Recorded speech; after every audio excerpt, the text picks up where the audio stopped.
ఒకప్పటి కథ. ఒక నగరంలో ఒక చిన్న కుటుంబం నివసించేది. ఆ కుటుంబంలో వినోద్ మరియు తన భార్య లత, తన తల్లి నివసించేవారు. వినోద్ ఒక ఆఫీసులో ఒక చిన్న జాబ్ చేసేవాడు. వినోద్ మరియు లత ఒకరితో ఒకరు చాలా ప్రేమతో ఆనందంగా ఉండేవారు. ఇంకా వారికి పిల్లలు పుట్టడం లేదు. ఒకరోజు లత తన రూంలో కూర్చుని ఏడుస్తూ ఉంది. అప్పుడు అక్కడికి వాళ్ళ అత్తయ్య వస్తుంది. కోడలా, ఏమైంది? ఏడుస్తున్నావే? అత్తయ్య, మనింట్లో ఏ వస్తువుకి కొదవలేదు. తన సంపాదనతో మనమంతా చాలా ఆనందంగా ఉన్నాం. కాని నాకు ఒకే ఒక్క కోరిక ఉంది. అందరిలాగా నాకు కూడా ఒక బాబు పుడితే బాగుండేది. అయ్యో కోడలా, నువ్వు బాధపడకు. భగవంతుడి మీద నమ్మకం ఉంచు. ఎట్టకేలకు కొన్ని రోజులకి ఆ ఇంట్లో ఒక అందమైన మగబిడ్డ పుడతాడు. వినోద్ మరియు లత తమ బిడ్డకి కేశవ్ అని పేరు పెడతారు. వాళ్ళిద్దరూ కేశవ్ని చాలా ప్రేమగా చూసుకుంటారు. లతకి కేశవ్ తన ప్రాణం కన్నా ఎక్కువ. ప్రతి చిన్న విషయంలో కూడా చాలా జాగ్రత్తగా చూసుకునేది. ఉదయం నుండి రాత్రి వరకు రోజంతా లత కేశవ్ని చూసుకోవడంతోనే సరిపోయేది. కేశవ్కి చిన్న ఇబ్బంది కలిగినా లత తట్టుకోలేకపోయేది. కానీ ఒకరోజు లత కేశవ్తో ఆడుకుంటూ ఉంటుంది. అకస్మాత్తుగా కేశవ్ స్పృహ తప్పి కింద పడిపోతాడు. ఇంకా అతని ముక్కు నుండి రక్తం కారుతుంది. కేశవ్, నా బాబు! అయ్యో దేవుడా, నా కొడుకుకేమైంది? లత అరుపులు విని వినోద్ మరియు వినోద్ వాళ్ళ అమ్మ వెంటనే బయటకొస్తారు. అయ్యో, ఏమైంది కేశవ్కి? మనం వెంటనే కేశవ్ని హాస్పిటల్కి తీసుకెళ్దాం పదా. వెంటనే వినోద్ మరియు లత కేశవ్ని హాస్పిటల్కి తీసుకుని వెళ్తారు. కేశవ్ని అడ్మిట్ చేసుకుంటారు. బాబుకి మేము కొన్ని టెస్టులు చేయాల్సి ఉంటుంది. మా బాబుకి అసలు ఏమైంది సార్? చూడండి, అదంతా మేము టెస్టులు చేసిన తర్వాతే చెప్పగలం. మీరు ఎలా అంటే అలాగే చేయండి సార్. నా బిడ్డను బ్రతికించండి. మీరేమీ బాధపడకండి, మీ బాబుకి తప్పకుండా నయమవుతుంది. డాక్టర్ కొన్ని టెస్టులు చేస్తాడు. రిపోర్ట్స్ వచ్చిన తర్వాత కేశవ్కి బ్రెయిన్ ట్యూమర్ ఉందని తెలుస్తుంది. ఈరోజు కేశవ్ రిపోర్ట్స్ వచ్చాయి. మీరు కొంచెం ధైర్యంగా ఉండాలి. ధైర్యం ఎందుకని? డాక్టర్, ఏమైంది నా బాబుకి? అతనికి బ్రెయిన్లో ఒక ట్యూమర్ ఉంది. మేము దాన్ని తప్పకుండా తగ్గించగలం. కానీ దానికి ఒక ఆపరేషన్ చేయాల్సి ఉంటుంది. అయ్యో దేవుడా! డాక్టర్, అయితే నా బాబుకి ఆపరేషన్ చేయించండి. నా బాబుని బ్రతికించండి. అతను తప్పకుండా కోలుకుంటాడు. మీరు ఆపరేషన్ కోసం 10 లక్షల వరకు రెడీ చేసుకోండి. 10 లక్షల రూపాయల?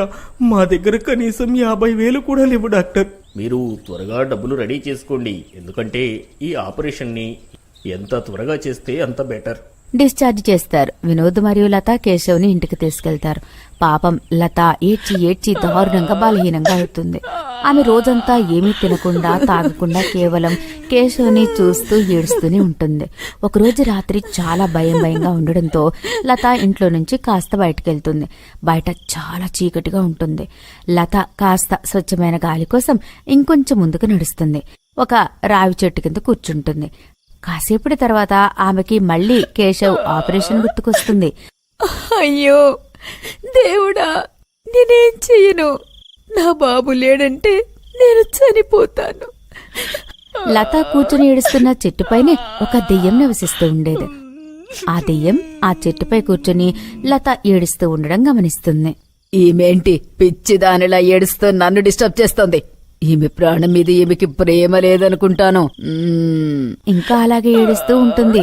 ఇంకా దెయ్యం చాలా కోపంగా ఆ చెట్టు మీద నుండి కిందికి వస్తుంది. లత దగ్గరికి వచ్చి నిలబడుతుంది. దెయ్యం, నువ్వు ఎందుకిలా గంట నుంచి పిచ్చిదానిలా ఇక్కడ కూర్చొని ఏడుస్తున్నావు? నీ ప్రాణం మీద నీకు ప్రేమ లేదని అనిపిస్తోంది. మీరు చెప్పేది నిజమే. నాకు నా ప్రాణం మీద ఏమాత్రం ఇష్టం, ప్రేమ లేవు. నాకు నా ప్రాణం నా బిడ్డ. ఏమైంది నీ బిడ్డకు?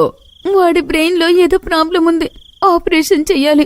ఆపరేషన్ కోసం 10 లక్షలు కావాలి. మేం చాలా బీదవాళ్లం. అన్ని డబ్బులు ఎక్కడి నుంచి తీసుకొస్తాం? తొందరగా ఆపరేషన్ చెయ్యకపోతే బాబు మాకు దక్కడని డాక్టర్ చెప్పారు. ఒకప్పటి కథ. ఒక దెయ్యం లత కథ విని చాలా బాధపడుతుంది. నాకు కూడా ఒక చిన్న పాప ఉండేది. తను యాక్సిడెంట్ అయి చనిపోయింది. తను లేకుండా నేను ఉండలేకపోయాను. సూసైడ్ చేసుకుని చనిపోయాను. ఈరోజు నీ బాధ విని నాకు నా పాప గుర్తుకు వచ్చింది. నా పాపకు జరిగిన విధంగా నీ బాబుకి జరగకుండా చూస్తాను. నువ్వే బాధపడకు. వాడు ఆరోగ్యంగా తిరిగి వస్తాడు. కానీ డబ్బు లేకుండా అదెలా సాధ్యం? డబ్బు గురించి నువ్వేం ఆలోచించుకో. ఇంటికి వెళ్లి బాబుని జాగ్రత్తగా చూసుకో. సరిగ్గా 1 నెల తర్వాత ఇదే ప్లేస్కి వచ్చి నన్ను కలువు. నేను నీ బాధలన్నింటినీ దూరం చేస్తాను. దెయ్యాన్ని ఎలా నమ్మాలో లతకి అర్థం కాలేదు. కాని ఆమె దగ్గర వేరే మార్గం కూడా లేదు. అలా ఆమె ఇంకా ఇంటికి వెళ్లి పడుకుంటుంది. ఇటువైపు దెయ్యం ఎప్పుడు తెల్లవారుతుందో అని రాత్రంతా ఎదురు చూస్తూ ఉంటుంది. ఉదయం కాగానే ఆమె తన శక్తులతో ఒక బీద మహిళగా మారిపోతుంది. ఆమె రైల్వే స్టేషన్కి వెళ్లి బిచ్చమడుక్కుంటూ ఉంటుంది. నాకు కొంత డబ్బు కావాలి. ఒక బాబుని నేను కాపాడాలి. అక్క, మీకు దండం పెడతాను. నాకు కొంత డబ్బు ఇవ్వగలరా? లేదు లేదు, నా దగ్గర ఏం డబ్బు లేవు. దెయ్యం అలానే ప్రతి ఒక్కరి దగ్గరికి వెళ్లి డబ్బులు అడుగుతూ ఉంటుంది. అందరి ముందు చేతులు చాచి అడుగుతూ ఉంటుంది. అయ్యో అన్నా, నాకెవరన్నా డబ్బులు ఇవ్వండి. నాకిప్పుడు డబ్బులు చాలా అవసరం. ఒక బిడ్డ ప్రాణం కాపాడడానికి నాకు డబ్బు చాలా అవసరం. నాకు గాని డబ్బులు దొరకకపోతే ఆ బాబు తప్పకుండా చనిపోతాడు. నీలాంటి వాళ్ళని నేను చాలా మందినే చూశాను. నీవి అన్నీ ఒట్టి అబద్ధపు మాటలే. వెళ్ళెక్కడి నుంచి. దెయ్యం చాలా అలసిపోయి బాధతో ఒక మూలన కూర్చుంటుంది. నాకు ఎవ్వరూ సహాయం చేయడం లేదు. అబద్ధాలు చెప్పే వాళ్ళకైతే వీళ్ళందరికీ డబ్బులు ఇస్తారు. కానీ నేను నిజం చెప్తున్నా వీళ్ళు వినడం లేదు. అక్కడే కూర్చొని ఆ బాబుని ఎలా కాపాడుకోవాలో ఆలోచిస్తూ ఉంటుంది. ఆలోచిస్తూ ఒక పాట పాడుతూ ఉంటుంది. వావ్, ఈవిడ ఎంత బాగా పాడుతుంది.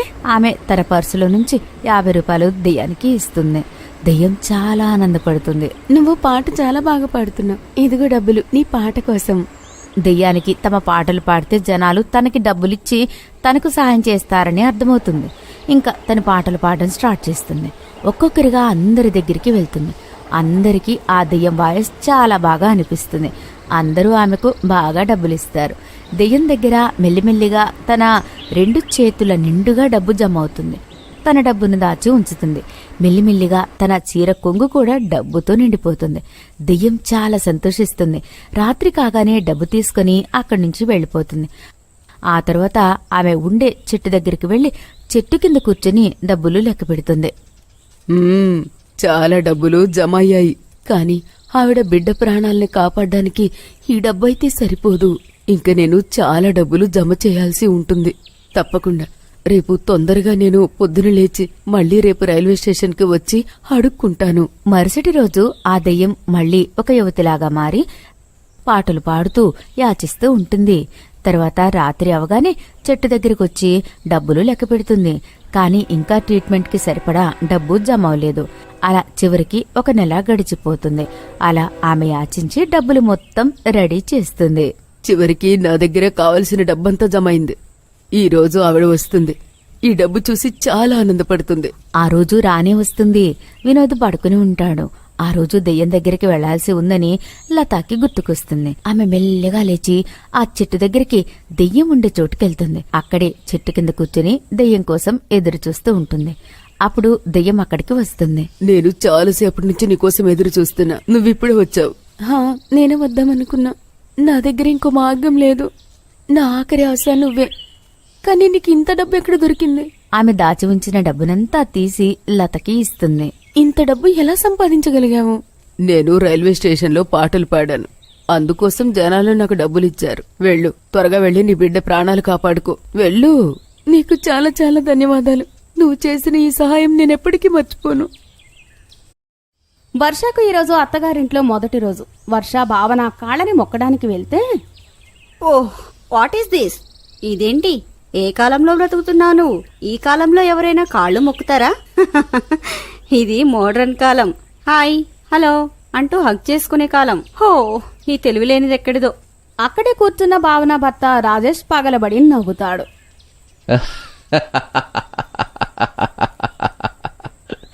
అయితే నువ్వు మీ అక్కని కౌగిలించుకో వర్ష. వర్ష ముందుకు వెళ్ళింది కౌగలించుకోవడానికి. అంతలోనే భావన సణుగుతూ అంటుంది, చాలు చాలు, సరే సరేలే. ఇక వర్ష కిచెన్ లోకి పని చేయడానికి వస్తుంది. అక్కడికే వర్ష భర్త కూడా వస్తాడు. వర్ష, నువ్వు వదిన మాటలను తప్పుగా అనుకోకు. నాకు అక్క మాటలు తప్పుగా ఏమనిపించలేదు. ఎందుకు బాధ? అటు భావన తన గదిలో ఆమె కొడుకు బిట్టుని చూసుకుంటుంది. ఎందుకు ఏడుస్తున్నావు? ఏమైంది నీకు? ఊరుకో, లేకపోతే ఒకటిస్తాను నీకు. అప్పుడే వర్ష అక్కడికి వస్తుంది. ఇంత చిన్న బాబుని ఎవరైనా కొడతారా అక్క? వీడు నా కొడుకు. నేను ఏమైనా చేసుకుంటాను వీడిని. అక్క, బిట్టుతో నాకు కూడా సంబంధం ఉంది. నేను వాడికి పిన్నినవుతాను. నేను నిన్ను అడిగానా? నువ్వు పిన్నివి వీడికి తల్లి అవడానికి ప్రయత్నించుకో. పెద్దొచ్చింది. వర్ష బిట్టుని తన కొడుకులాగా చూసుకునేది. వాడిని ఎంతో ప్రేమగా చూసుకునేది. ఉదయం వేళ భావన చపాతీ చేస్తుంటుంది. వర్ష బాత్రూంలో బట్టలు ఉతుకుతూ ఉంటుంది. అప్పుడే బిట్టు మోకాళ్లతో పాక్కుంటూ ఏడుస్తూ భావన దగ్గరికి వస్తాడు. ఇప్పుడు ఏమైంది? కనిపించడం లేదా? చపాతీ చేస్తున్నా, ఇప్పుడు ఎత్తుకోను. బిట్టు ఏడుస్తూనే ఉన్నాడు. అప్పుడే భావన కోపంగా వేడివేడి గరిటని బిట్టుకి పెడుతుంది. బిట్టు గట్టిగా ఏడుస్తాడు. వర్ష బిట్టు అంతగా ఏడవడం విని అక్కడికి వస్తుంది. అమ్మని ఎందుకు విసిగిస్తున్నావు? పిన్ని దగ్గరకు రా. అక్క, ఈరోజు వీడు బాగానే ఏడుస్తున్నాడు. వర్ష బిట్టుది కాలిన చెయ్యి చూస్తుంది.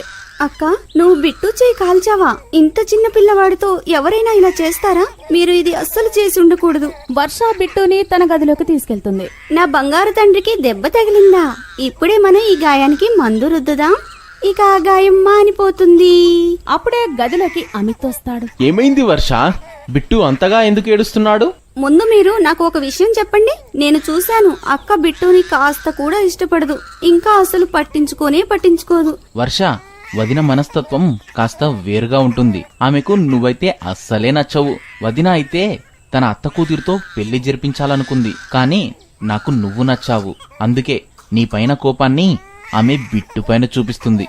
కానీ ఇందులో బాబు తప్పేముంది చెప్పండి? వర్ష బిట్టుని కౌగిలించుకుని ఏడుస్తుంది.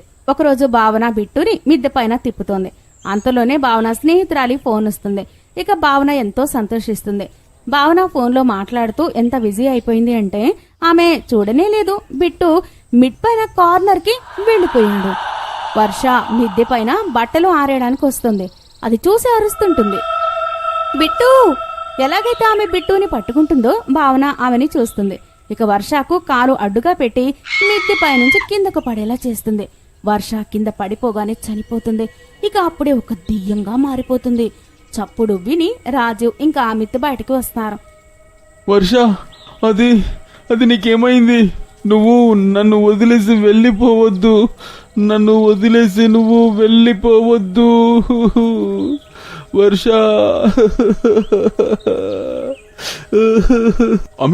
అమిత్, నిన్ను నువ్వు కంట్రోల్ చేసుకో. భావన, ఇదంతా ఎలా జరిగింది? వాళ్ళిద్దరిని చూసి భావన ఏడుస్తున్నట్లుగా నటిస్తుంది. మిద్దెపై నుండి కాలు జారి కింద పడిపోయింది. తాను నాకు చిన్న చెల్లి లాంటిది. వర్ష, నువ్వు నన్ను వదిలేసి వెళ్ళలేవు. మంచిగా అయింది చనిపోయి. అందరూ వర్ష అంతిమ సంస్కారాలు చేస్తారు. రాత్రి అవుతుంది. ఇక అందరూ నిద్రపోతారు. బిట్టు ఉయ్యాలలో నిద్రపోతాడు. గట్టిగట్టిగా ఏడుస్తూ ఉంటాడు. కానీ భావన తన ఈ ఏడుపు చప్పుడు వినదు. భావన, లెవ్వు కాస్త. బిట్టు ఏడుస్తున్నాడు. వాడికి ఆకలేస్తుంది అనుకుంటా. అయ్యో, నిద్రపోనివ్వండి. అబ్బా, తలనొప్పిగా ఉంది. అప్పుడే వర్ష దెయ్యం రూపంలో అక్కడికి వస్తుంది. డబ్బుల పైన ఉన్న గ్లాసు నీళ్లు భావన పైన చల్లిస్తుంది. దెయ్యం మాయమైపోతుంది. అప్పుడే భావన లేచి నిలబడుతుంది. ఎవరు చల్లారు నీళ్లు? రాజీవ్ చల్లి ఉంటాడు. అయ్యో, రాజీవ్ నిద్రపోతున్నాడు. మరి ఎవరు చల్లారు నీళ్లు? ఓ, ఇక వీడేమో ఎప్పుడు చూసినా ఏడుస్తూనే ఉంటాడు. ఇప్పుడైతే ఇక నిద్ర పట్టదు. వీడికి పాలైనా తాగిస్తాను. దీనికి కనిపించటం లేదా బిట్టు ఆకలితో ఎంతగా ఏడుస్తున్నాడో? ఉదయం అవుతుంది. భావన ఆలోచిస్తుంటుంది, రాత్రి ఎవరు చల్లి ఉంటారు నీళ్లు అని. అప్పుడే రాజీవ్ అక్కడికి వస్తాడు. రాజీవ్, నువ్వు కానీ నా పైన రాత్రి నీళ్లు చల్లావా? నువ్వు బాగానే ఉన్నావా? నేనెందుకు నీపైన చల్లుతాను నీళ్లు? నువ్వు నిద్రలో నీళ్లు తాగుతుండేనేమో. నీపైన పడిపోయి ఉండవచ్చు. నా చేత్తోనే పడ్డాయేమో. భావన కిచెన్ లో వంట చేస్తూ ఉంటుంది. అప్పుడే వెనక నుంచి దెయ్యం వస్తుంది. దెయ్యం గరిటెను వేడి చేస్తుంది, కింద పెట్టేస్తుంది. ఎలాగైతే భావన కాలు ఆ గరిట పైన పెడుతుందో ఇక పెద్దగా అరుస్తుంది. సచ్చానురా, ఈ గరిట ఎలా కింద పడిపోయింది? అయ్యో, ఇప్పుడే అక్కడ పెట్టాను. ఇది ఎంత వేడి ఎలా అయింది? నా కాలు కాలిపోయింది. అయ్యో, నా కాలు. నువ్వు కూడా ఇలాగే బిట్టుని కాల్చావు కదా. చూడు ఇప్పుడు కాలితే ఎంత నొప్పిగా ఉంటుందో. దెయ్యం అక్కడి నుంచి వెళ్లిపోతుంది. ఇక భావన కాలు పట్టుకుని ఏడుస్తూ ఉంటుంది. భావన ఎలాగోలా సోఫా వరకు వెళ్తుంది. ఇక దానిపైన కూర్చుంటుంది. భావన అలాగే సోఫా పైన నిద్రపోతుంది. బిట్టు అక్కడే ఆడుకుంటాడు. దెయ్యం చూస్తుంది. బిట్టుని వదిలేసి ఇంత హాయిగా ఎలా నిద్రపోగలదు? ఒకవేళ బిట్టుకు దెబ్బ తగిలితే బిట్టు తన నోట్లోకి ఏదైనా తీసుకుని పెట్టుకుంటే? లేదు, అలా జరగనివ్వను. దెయ్యం బిట్టుని ఎత్తుకుని గదిలోకి తీసుకెళ్తుంది. ఇక వాడితో చాలా ఆడుకుంటుంది. బిట్టు కూడా చాలా ఆడుకుంటాడు తన దెయ్యం పిన్నితో పాటు. ఇక ఆడుకుని దెయ్యం ఒళ్ళోనే నిద్రపోతాడు. దెయ్యం వాడిని అక్కడే పడుకోబెడుతుంది. అరే, ఇది ఇంకా నిద్రపోతుంది. దెయ్యం భావనాన్ని సోఫా పైనుంచి కిందకి గట్టిగా నెట్టేస్తుంది. సచ్చానురా.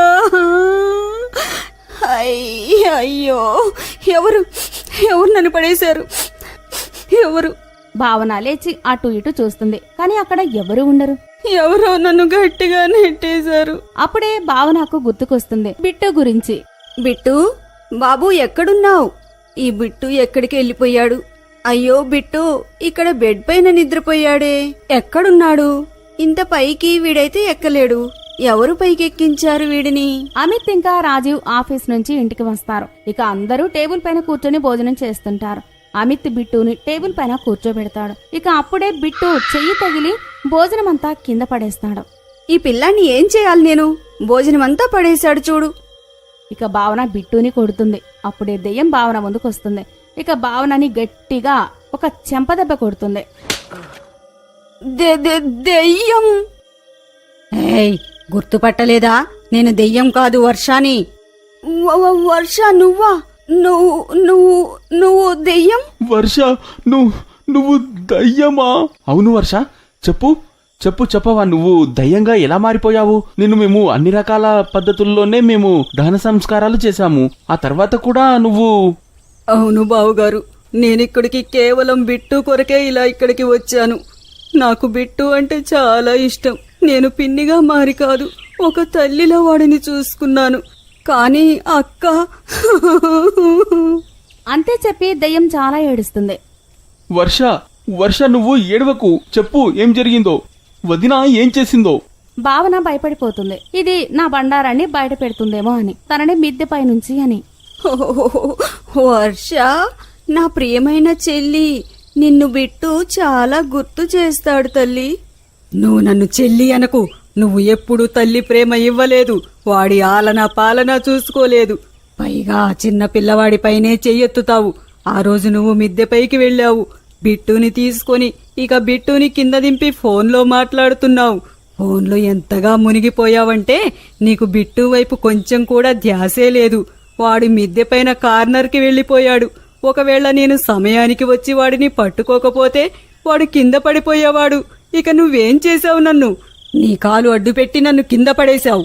ఏంటి వదిన, నువ్వు నెట్టేశావు ఆ వర్షాన్ని? ఇక మాతో అబద్ధం చెప్పావు. కాలు జారడం వల్ల కింద పడిపోయిందా? భావన, నువ్వు ఏం చేశావు? నన్ను క్షమించు వర్ష. నువ్వు క్షమించడానికి అర్హురాలు కావు. నిన్ను జైల్లో వేయాల్సిందే. జైల్లో నేను ఇప్పుడే ఫోన్ చేసి పోలీసులను పిలుస్తాను. అప్పుడే రాజు దెయ్యం ముందు చేతులు జోడించి నిలబడతాడు. వర్ష, భావనని క్షమించు.